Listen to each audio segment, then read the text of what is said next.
N টেলিভিছনৰ prime নিউজত সমূহ দৰ্শকক স্বাগতম জনাই ষ্টুডিঅ'ত মই মীনাক্ষী শৰ্মা। প্ৰথমে চাওঁ আহক আজিৰ বাতৰি শিৰোনাম। মোহনাঘাটৰ 6 আৰু 7 নং ৱাৰ্ডৰ ডেজি গগৈ ভূঞাৰ সৈতে কেইবাগৰাকী বিজেপি কৰ্মীৰ কংগ্ৰেছ দলত যোগদান।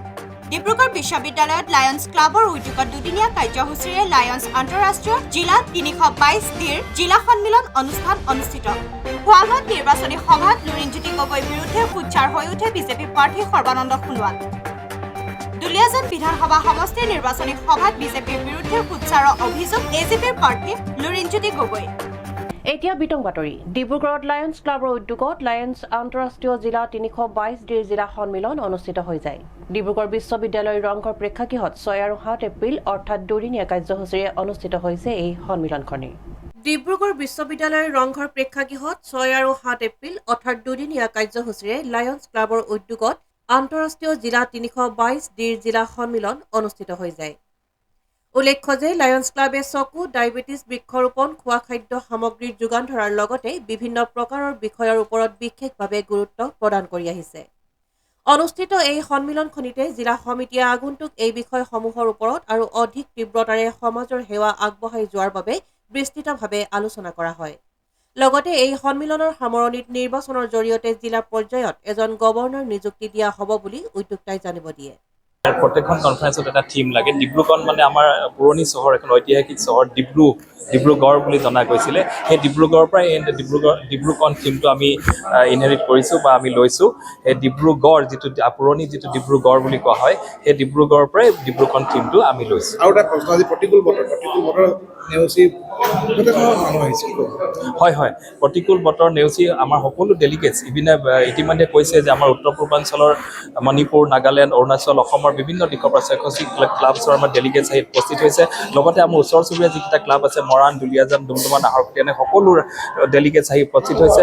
ওতঃপ্ৰোতভাৱে তেওঁলোক জড়িত হৈছে। এটা উৎসাহ, আমি সকলো ইয়াত একেলগে হৈছোঁ। আমি সদায় ৰাইজক সেৱা কৰি আহিছোঁ আৰু এই ডিষ্ট্ৰিক্ট কনফাৰেন্সৰ যোগেদি আমি যাতে ৰাইজক আৰু কিদৰে সবলভাৱে আমি নেতৃত্ব লৈ আমি যাতে আৰু বহলভাৱে আমি যাতে সেৱা কৰিব পাৰোঁ, সেইকাৰণে আমি সকলোৱে একত্ৰিত হৈছোঁ। উক্ত অনুষ্ঠানৰ উদ্বোধনী কাৰ্যসূচীত মুখ্য অতিথি হিচাপে VK লাডিয়া উপস্থিত থকাৰ লগতে বৰ্তমানৰ জিলা গভৰ্ণৰ ডাক্তৰ শান্তনু লহকৰ, ডিব্ৰুগড়ৰ পৌৰ নিগমৰ মেয়ৰ ডাক্তৰ চৈকত পাত্ৰ আৰু বহুতো গণ্যমান্য ব্যক্তি উপস্থিত থকা পৰিলক্ষিত হয়।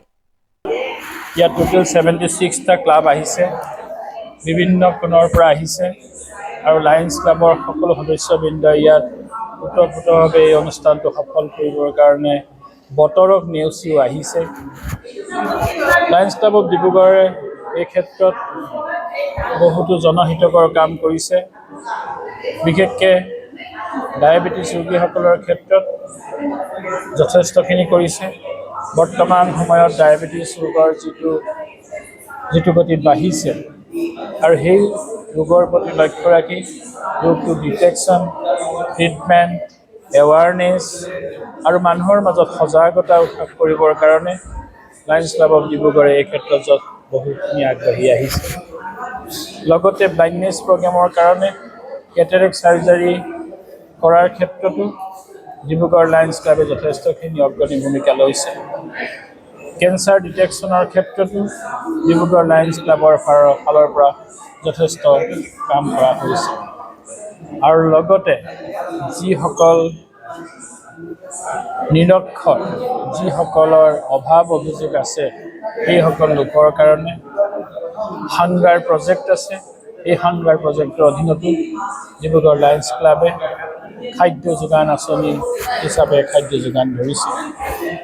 আৰু এই গোটেই কামখিনি কৰিবৰ কাৰণে আমাৰ ডিষ্ট্ৰিক্টৰ যিখন district governor professor Shantanu Lahkar sir, Dibrugarh city বুলিয়ে কৈছোঁ, তাৰ মেয়ৰ ডক্টৰ চৌকত পাত্ৰ ছাৰ, তেখেত সভাপতি, আৰু লগতে কৰ্মযোগী আমাৰ যিজন ছেক্ৰেটেৰী তেওঁ হৈছে ৰক্তিম গগৈ। তেখেতসকলৰ নেতৃত্বতে গোটেই কামখিনি আগবাঢ়ি গৈছে আৰু আমি সকলোৱে এই ক্ষেত্ৰত খুব আনন্দিত যে আমি কিবা এটা কৰিব পাৰিছোঁ। ডিব্ৰুগড়ৰ পৰা জয়ৰ সহযোগত আইনুল আহমেদৰ ৰিপৰ্ট AN টেলিভিছন।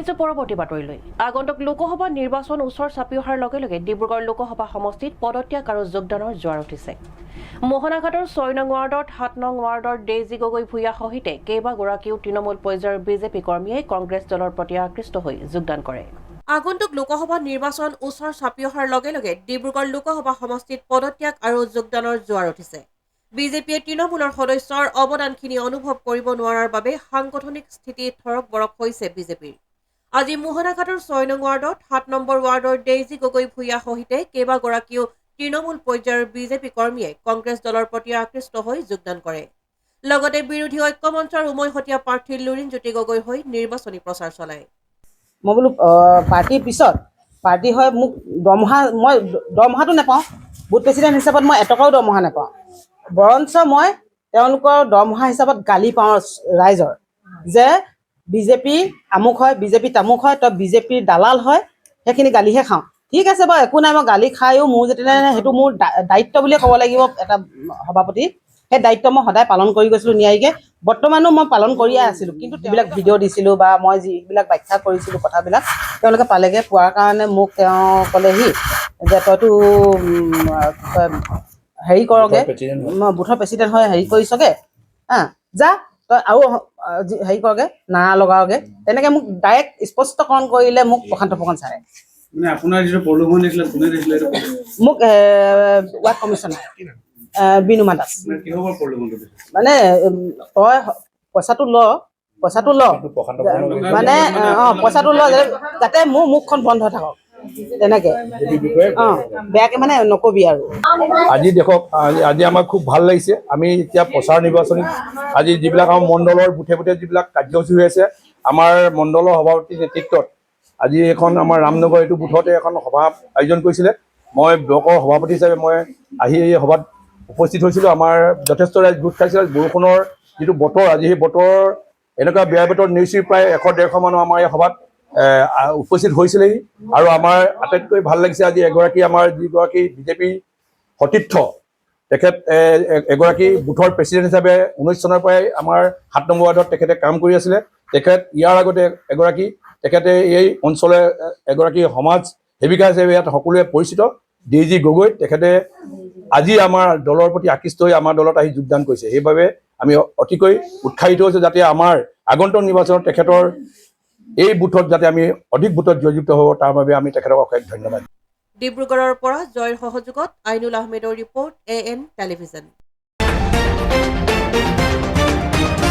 ডিব্ৰুগড়ত সৰ্বানন্দ সোণোৱালৰ ব্যাপক নিৰ্বাচনী সভা শনিবাৰে খোৱাঙৰ এখন নিৰ্বাচনী সভাত অংশগ্ৰহণ কৰি নাম নোলোৱাকৈ লুৰিণজ্যোতি গগৈৰ বিৰুদ্ধে সোচ্চাৰ হৈ উঠে ডিব্ৰুগড় সংসদীয় সমষ্টিৰ বিজেপি প্ৰাৰ্থী সৰ্বানন্দ সোণোৱালে কংগ্ৰেছ কেতিয়াও অসমৰ শুভাকাংক্ষী হ'বই নোৱাৰে কিন্তু আজি সেই কংগ্ৰেছৰ পিঠিত উঠি কোনোবাই যদি কয় মই জাতীয় জীৱনৰ স্বাভিমান ৰক্ষা কৰিম তেতিয়াহ'লে এইটো আকাশত চাং পতাৰ কথা খোৱাং বিধানসভা সমষ্টিৰ খোৱাং আজাকুৰিত নিৰ্বাচনী সভাত নাম নোলোৱাকৈ লুৰিণজ্যোতি গগৈৰ বিৰুদ্ধে সোচ্চাৰ হৈ উঠে ডিব্ৰুগড় লোকসভা সমষ্টিৰ বিজেপি প্ৰাৰ্থী সৰ্বানন্দ সোণোৱালে তেখেতসকলতো দিশহাৰা ইতিমধ্যে তেখেতসকলৰ কোনো আভ্যন্তৰীণ মিলাপ্ৰীতি নাই এটাৰ পাছত এটা তেখেতসকলক পাহাৰ খহি পৰিছে সম্পূৰ্ণৰূপে দিশহাৰা আৰু তেখেতসকলক 20 লাখ কোটি টকা এই বিৰোধী ঐক্যৰ বিৰুদ্ধে ৰাজহুৱা অভিযোগ আছে 20 লাখ কোটি টকা ঘোটালা গতিকে এনেধৰণৰ যিটো দলত নীতি নাই নেতা নাই চৰিত্ৰ নাই সেই দলে কেতিয়াও জনসাধাৰণৰ হৃদয় জয় কৰিব নোৱাৰে জনসাধাৰণে তেখেতসকলক চাই আছে যে কেনেধৰণে ভ্ৰষ্টাচাৰ কৰি পেলাই দুৰ্নীতি কৰি পেলাই শাসন ব্যৱস্থা কালিমা সানিলে গোটেই শাসন ব্যৱস্থাটো ভাঙি চিঙি চুৰমাৰ কৰিলে ইফালে কংগ্ৰেছে 60 বছৰীয়া কাৰ্যকালত উন্নয়নৰ কথা নেভাবিলে বুলি সাংবাদিকৰ আগত মন্তব্য সৰ্বানন্দ সোণোৱালৰ বিৰোধী ঐক্য মঞ্চ এতিয়া দিশহাৰা বিৰোধী ঐক্যৰ বিৰুদ্ধে 20 লাখ কোটি টকাৰ কেলেংকাৰীৰ ৰাজহুৱা অভিযোগ আছে অখিল লুৰিণৰ নতুন ৰাজনৈতিক দল খোলাৰ প্ৰসংগত কংগ্ৰেছ দলটোৰ ছত্ৰছায়াত থাকি কোনোবাই যদি আঞ্চলিকতাবাদৰ কথা কয় সেইটো মানুহে সহজে উপলব্ধি কৰিব পাৰে বুলি কয় সৰ্বানন্দ সোণোৱালে উল্লেখ্য যে খোৱাং বিধানসভা সমষ্টিৰ খোৱাং আজাকুৰিত অনুষ্ঠিত নিৰ্বাচনী সভাত সৰ্বানন্দ সোণোৱালৰ সৈতে নিৰ্বাচনী প্ৰচাৰ চলাই কেন্দ্ৰীয় মন্ত্ৰী ৰামেশ্বৰ তেলী আৰু বিধায়ক চক্ৰধৰ গগৈয়ে প্ৰায় 5 শতাধিক ৰাইজ এই সভাত উপস্থিত থাকে ইফালে নিৰ্বাচনী সভাখনিত সৰ্বানন্দ সোণোৱাল উপস্থিত হোৱাৰ পূৰ্বে জনপ্ৰিয় কণ্ঠশিল্পী জিতুল সোণোৱাল সুৰেখা চেত্ৰী আৰু বহু কেইগৰাকী শিল্পীয়ে গীতে মাতেৰে সৰ্বানন্দ সোণোৱালক ভোট দিবলৈ আহ্বান জনায় যি কংগ্ৰেছে অসমীয়া জাতিক যোৱা 60 বছৰে কিমান অত্যাচাৰ কৰিলে, বিভিন্ন আন্দোলনৰ 60 দশকৰ পৰা চীন দেশে আক্ৰমণ কৰাৰ পৰা আৰম্ভ কৰি ছবছৰীয়া গণ আন্দোলনলৈকে বিভিন্ন সময়ত বিভিন্ন আন্দোলনত যেনেধৰণে কংগ্ৰেছ চৰকাৰে নিশংসভাৱে অসমীয়া জাতিক অত্যাচাৰ কৰি পেলাই আমাৰ জাতীয় চেতনাক সম্পূৰ্ণৰূপে চুৰমাৰ কৰাৰ বাবে যি গভীৰ ষড়যন্ত্ৰ ৰচনা কৰিলে আৰু বিভিন্ন সময়ত জাতিটোক সম্পূৰ্ণৰূপে অন্ধকাৰ ৰখাৰ বাবে যিখিনি কুটকৌশল ৰচনা কৰিলে, এই কথা অসমীয়া জাতিৰ মনত আছে। গতিকে এই জাতি সাধাৰণ জাতি নহয়, এই জাতি শক্তিশালী ইতিহাস আছে। গতিকে কংগ্ৰেছৰ এই ভণ্ডামি ইতিমধ্যে অসমৰ ৰাইজে তেখেতক চিনাক্ত কৰিছে আৰু সেই ভ্ৰষ্টাচাৰী কংগ্ৰেছৰ লগত থাকি কোনোবাই অসমীয়া জাতীয় চেতনাক কি নিৰাপত্তা দিব পাৰিব? Bureau report AN television. এতিয়া লৈছো খন্তেক বিৰতিৰ পাছত পুনৰ আহি আছো বাতৰিৰ মাজলৈ। আপোনাৰ আপোন চহৰ ডিব্ৰুগড়ত এঞ্জিলা এণ্টাৰপ্ৰাইজে আনিছে এটি সোণালী সুযোগ। প্ৰয়োজনীয়তা মাত্ৰ এখন নিজৰ e-rickshaw and opportunity to earn limitless money. অধিক জানিবলৈ যোগাযোগ কৰক 9085585200 আৰু 7002275263।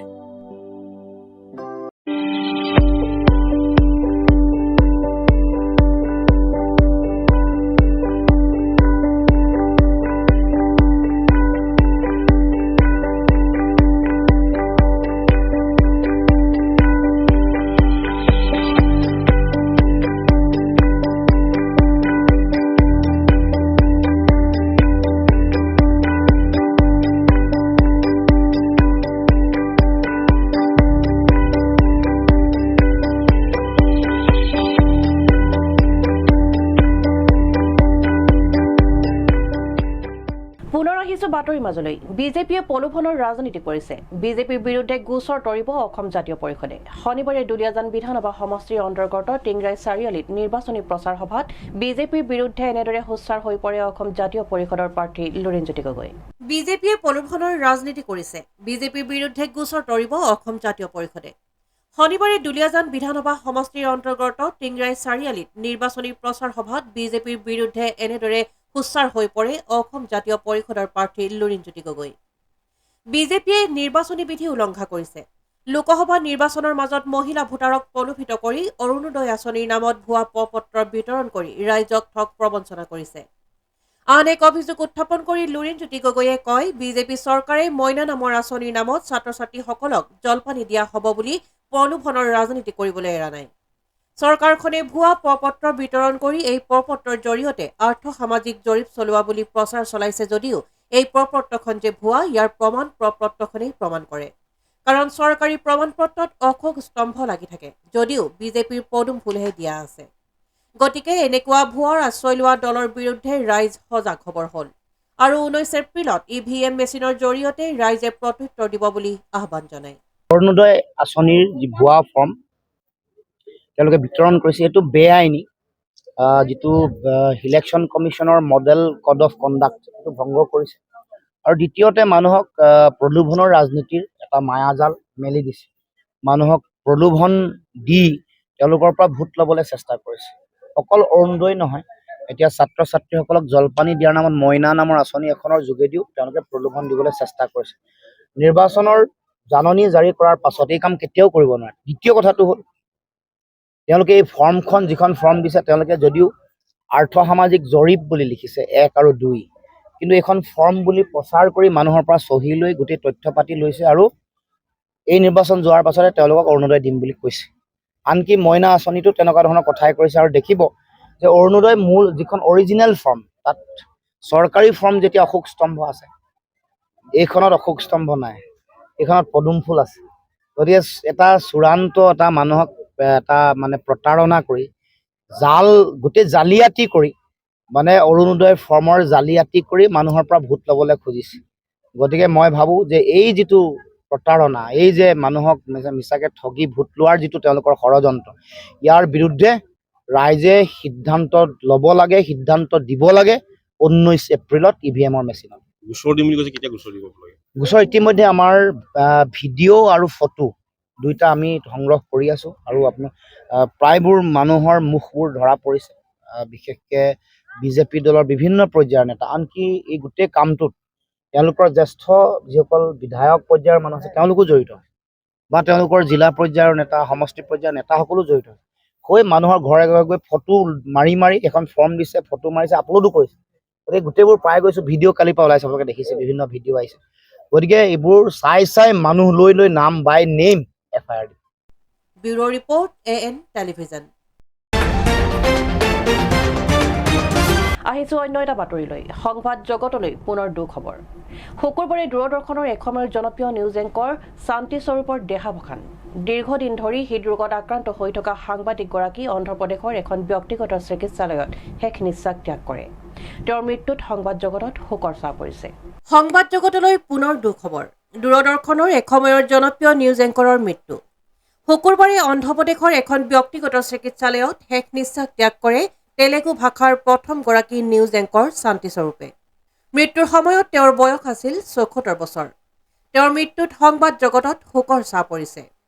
দীৰ্ঘদিন ধৰি হৃদৰোগত আক্ৰান্ত হৈ আছিল শান্তি স্বৰূপ। 1983 চনৰ 14 নৱেম্বৰত দূৰদৰ্শনত প্ৰথম তেলেগু নিউজ বুলেটিন সম্প্ৰচাৰ কৰা হয়। সেই সম্প্ৰচাৰৰ প্ৰথম উপস্থাপক আছিল শান্তি স্বৰূপ। যি সময়ত কোনো টেলিপ্ৰমোটাৰ ব্যৱহাৰ কৰা হোৱা নাছিল, সেই সময়ত তেওঁ আছিল এজন নিউজ এংকৰ হিচাপে বহু খ্যাতি অৰ্জন কৰিছিল শান্তি স্বৰূপে। News desk AN television. শুকুৰবাৰে চৰাইদেউ জিলাৰ মৰাণহাটত ষ্টেটিক ছাৰ্ভিলেন্স আৰু ফ্লাইং স্কোৱাডৰ তালাচীৰ অভিযানত যুৱ কংগ্ৰেছৰ সভাপতি তথা বটামৰা নিবাসী গকুল গগৈৰ বাহনৰ পৰা নগদ ধন জব্দ কৰে। শুকুৰবাৰে চৰাইদেউ জিলাৰ মৰাণহাটত ষ্টেটিক ছাৰ্ভিলেন্স আৰু ফ্লাইং স্কোৱাডৰ তালাচী অভিযানত নগদ ধন 1,30,000 জব্দ। চৰাইদেউ জিলা ষ্টেটিক ছাৰ্ভিলেন্স দলে জনোৱা মতে মৰাণহাট থানা অন্তৰ্গত মৰাণহাট সোণাৰী পথত মৰাণ নগৰ 3 নং ৱাৰ্ডত তালাচী চলাই এখন AS25S7089 নম্বৰৰ ইনোভা বাহনৰ পৰা জব্দ কৰে টকা। বাহনখন চৰাইদেউ জিলাত যুৱ কংগ্ৰেছৰ সভাপতি তথা মৰাণহাট বটামৰা নিবাসী গকুল গগৈয়ে ভাড়াত লৈছিল। বাহনত কংগ্ৰেছ দলৰ নিৰ্বাচনী প্ৰচাৰ লিফলেট, বেনাৰ, পোষ্টাৰ আদি পোৱা গৈছে। ষ্টেটিক ছাৰ্ভিলেন্স দলে বাহনখন থানাত আনি তদন্ত অব্যাহত ৰাখিছে। বাহনত 3জন লোক আছিল। মই জাষ্ট মৰাণ টাউনলৈ ওলাই আহিছিলোঁ। সেই মুহূৰ্ততে আমাৰ সোণাৰী ব্যৱসায়ী এজনৰ উৎপল গগৈ নামৰ এজন মাছৰ ব্যৱসায়ী, তেখেতে ক'লে যে মোৰ পে'মেণ্ট এটা আছে 80,000, পে'মেণ্টটো লৈ আহিবা। তাৰপিছত মই ক'লোঁ মই সোণাৰী যাবলগীয়া আছে, কিন্তু অলপ দেৰি হ'ব। তেওঁ ক'লে যে পে'মেণ্টটো তুমি লৈ আহিবা যদি পাৰা। মই ক'লোঁ ঠিক আছে লৈ যাম, কিন্তু আজিকালিতো চেকিং টেকিং বহুত আছে, গতিকে চেকিঙত পালে কি কৰিম? হ'ব মোৰ ডকুমেণ্ট আছে, মই ডকুমেণ্ট দেখাই দিম বুলি ক'লে। এনেকুৱা টাইপৰ কথাবোৰ কৈছে। কিন্তু মই তাৰমানে কি ক'লোঁ, এতিয়া ইমানখিনিলৈ চিন্তা কৰা নাই। মানে তেওঁ যেতিয়া ক'লে যে কি বুলি কয়, যিহেতু মানে আমাৰ দলৰে মানুহ, গতিকে তেখেতে মানে যেতিয়া কৈছে, তেখেতৰ পইচাটো লৈ যোৱাটো ইমান ডাঙৰ ইছ্যু হ'ব লাগে বুলি মই ভবা নাই। সেইকাৰণে মই মানে ধৰি লওক জাষ্ট য'ত গাড়ীত আছিলে তাতে আছিলে। মানে চালকজনৰ কথাটো মই নাজানো। তেওঁ মানে কালি সেইদিনাখন কি হয়, এই বতাহ ধুমুহা দি আছিলে, তাতে মিটিং মাৰি থাকোঁতে মানে গাড়ীখন ছাইডত ৰখি আছিল। তেতিয়া মানে গছৰ ডাল পৰিলে নে কি পৰিলে নাজানো, কিন্তু গ্লাছখন ফ্ৰণ্টৰ গ্লাছখন ফালি এনেকৈ চিন্তা পৰি গ'ল। মই বৰ শিলগুটিয়ে কোনোবাই ঠক্কৰ মাৰিছে চাগে। তো সেইকাৰণে গ্লাছখন তাৰমানে কি হ'ল, মালিকে তাৰমানে বনাবৰ কাৰণে, লগাবৰ কাৰণে তেখেতক কিবা এটা এমাউণ্ট দিছিলে আৰু বিহু খৰচো কিবা এটা দিছিলে বুলি মই মানে সুধোতেহে গম পাইছোঁ, কিন্তু তেখেতৰ পকেটত যে পইচা আছিলে মই এই বিষয়ে গম নাপাওঁ। Bureau report AN television. এতিয়া লৈছো খন্তেক বিৰতি। বিৰতিৰ পাছত পুনৰ আহি আছো বাতৰিৰ মাজলৈ।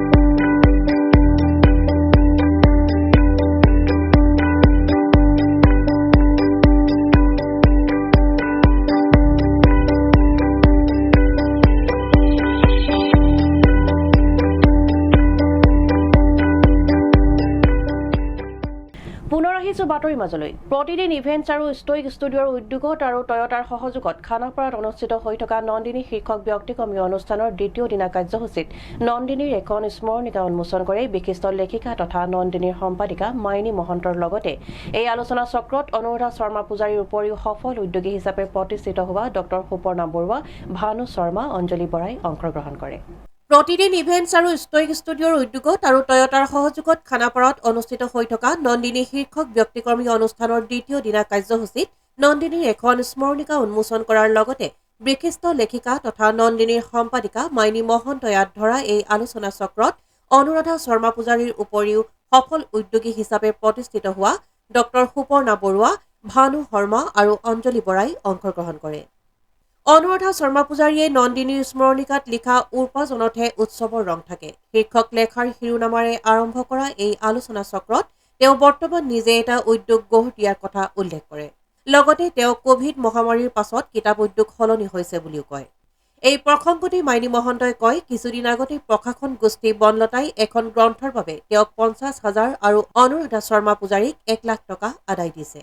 অনুষ্ঠানত অংশগ্ৰহণ কৰা IIEৰ প্ৰাক্তন সঞ্চালক ডক্টৰ সুপৰ্ণ বৰুৱাই নতুন প্ৰজন্মৰ উদ্যোগী মহিলাসকলক কিবা এটা কাম আৰম্ভ কৰাৰ পূৰ্বে নতুনসকলক মূলতঃ 3টা চিন্তাৰে আগবাঢ়িবলৈ পৰামৰ্শ আগবঢ়ায়।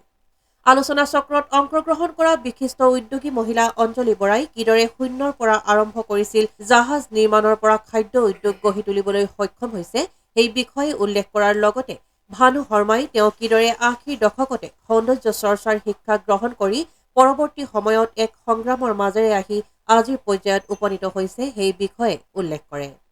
News desk AN television. সমাগত লোকসভা নিৰ্বাচন তাৰ সমান্তৰালভাৱে শনিবাৰে যোৰহাট লোকসভা সমষ্টিৰ বিজেপি প্ৰাৰ্থী সাংসদ তপন কুমাৰ গগৈৰ হৈ তিতাবৰত সহস্ৰাধিক জনতাৰ মাজত মুখ্যমন্ত্ৰী ডক্টৰ হিমন্ত বিশ্ব শৰ্মাই নিৰ্বাচনী প্ৰচাৰ চলায়। সমাগত লোকসভা নিৰ্বাচনৰ পৰিপ্ৰেক্ষিতত ৰাজ্যৰ প্ৰতিটো ৰাজনৈতিক দলৰ মাজত চলিছে ব্যাপক নিৰ্বাচনী প্ৰচাৰ। তাৰ সমান্তৰালভাৱে শনিবাৰে যোৰহাট লোকসভা সমষ্টিৰ ভাৰতীয় জনতা পাৰ্টীৰ প্ৰাৰ্থী সাংসদ তপন কুমাৰ গগৈৰ হৈ তিতাবৰ বোকাহোলা চাহ বাগিচা খেলপথাৰত সহস্ৰাধিক জনতাৰ মাজত মুখ্যমন্ত্ৰী ডক্টৰ হিমন্ত বিশ্ব শৰ্মাই নিৰ্বাচনী প্ৰচাৰ চলায়। মুখ্যমন্ত্ৰীগৰাকীৰ নিৰ্বাচনী প্ৰচাৰৰ সময়ত সংগ দিয়ে বিত্তমন্ত্ৰী অজন্তা নেওগ, সাংসদ পল্লৱ লোচন দাস, ৰাণা গোস্বামীকে প্ৰমুখ্য কৰি বিজেপি দলৰ বহু সংখ্যক দলীয় কৰ্মীয়ে। যোৰহাট লোকসভা সমষ্টিৰ পৰা 3 লাখ ভোটৰ ব্যৱধানত তপন কুমাৰ গগৈ জিকাটো নিশ্চিত বুলি মুখ্যমন্ত্ৰীগৰাকীয়ে মন্তব্য কৰে। News desk AN television.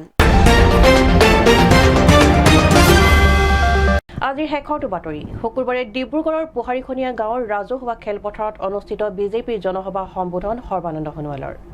উক্ত সভাত জনপ্ৰিয় কণ্ঠশিল্পী জিতুল সোণোৱালে গীত গাই নিৰ্বাচনী প্ৰচাৰ চলোৱাৰ লগতে বিধায়ক প্ৰশান্ত ফুকন, পৌৰ নিগমৰ মেয়ৰ ডাক্তৰ সৈকত পাত্ৰ উপস্থিত থাকে। ডিব্ৰুগড়ত বিজেপি প্ৰাৰ্থী সৰ্বানন্দ সোণোৱালৰ নিৰ্বাচনী প্ৰচাৰ সভা শুকুৰবাৰে ডিব্ৰুগড়ৰ পোহাৰখনীয়া গাঁৱৰ ৰাজহুৱা খেলপথাৰত অনুষ্ঠিত বিজেপিৰ জনসভাত সম্বোধন সোণোৱালৰ।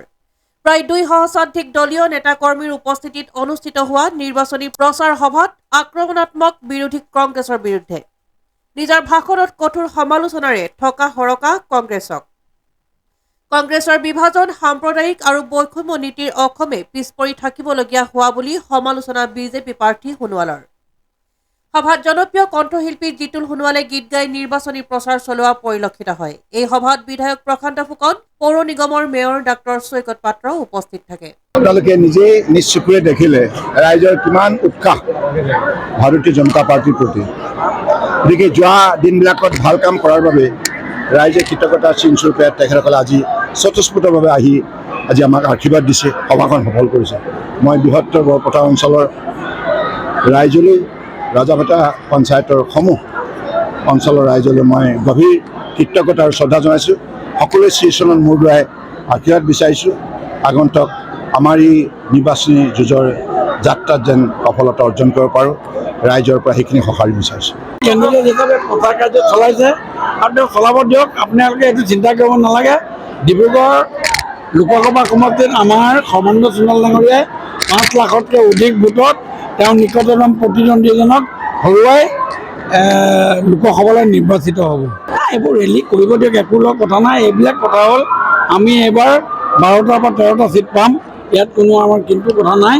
আমি ভাবিছোঁ আমাৰ কিমান ভোটত আমি মাৰ্জিন কৰিব পাৰোঁ সেইটোত আমি এতিয়া অগ্ৰগামী হ'ব লাগে, সেইটোতে আমি লাগি আছোঁ। ডিব্ৰুগড়ৰ পৰা জয়ৰ সহযোগত আইনুল আহমেদৰ ৰিপৰ্ট AN টেলিভিজন।